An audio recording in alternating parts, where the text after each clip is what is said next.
आबू पर्वत के समीप पहले आहुक नाम का एक भील रहता था। उसकी स्त्री का नाम आहुआ था। वह बड़ी पतिव्रता तथा धर्मशिला थी। दोनों स्त्री पुरुष बड़े शिव भक्त तथा अतिथि सेवक थे। एक बार भगवान शंकर ने इनकी परीक्षा लेने का विचार किया।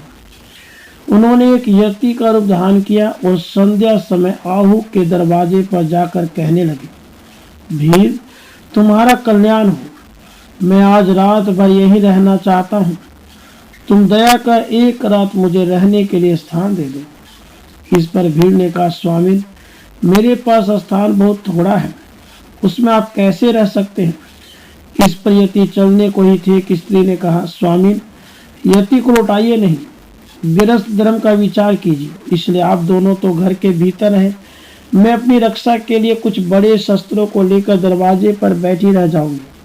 भील ने सोचा, बात यह ठीक ही कहती है, तथापि इसको बाहर रखकर मेरा घर में रहना ठीक नहीं, क्योंकि यह अबला है।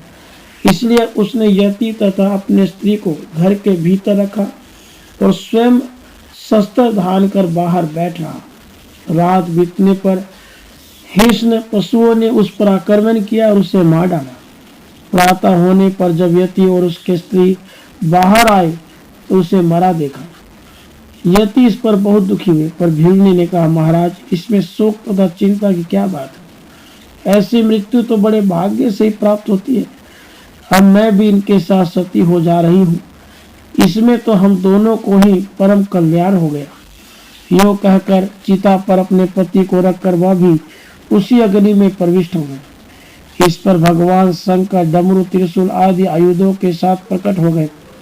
उन्होंने बार बार उस भीलनी से वर मांगने का, पर वह कुछ न बोलकर सर्वदा ध्यान मग्न हो गई। इस पर भगवान ने उसे वरदान दिया, अगले जन्म में तुम्हारा पति निषद देश में राजा वीरसेन का पुत्र नल होगा और तुम्हारा जन्म विदर्भ देश के राजा भीमसेन की पुत्री दमयंती के रूप में होगा। यह यति भी हंस होगा और यही तुम दोनों का संयोग कराएगा। वहां तुम लोग अनंत राज सुखों का संभोग करके अंत में दुर्लभ मोक्ष पद को प्राप्त करोगे।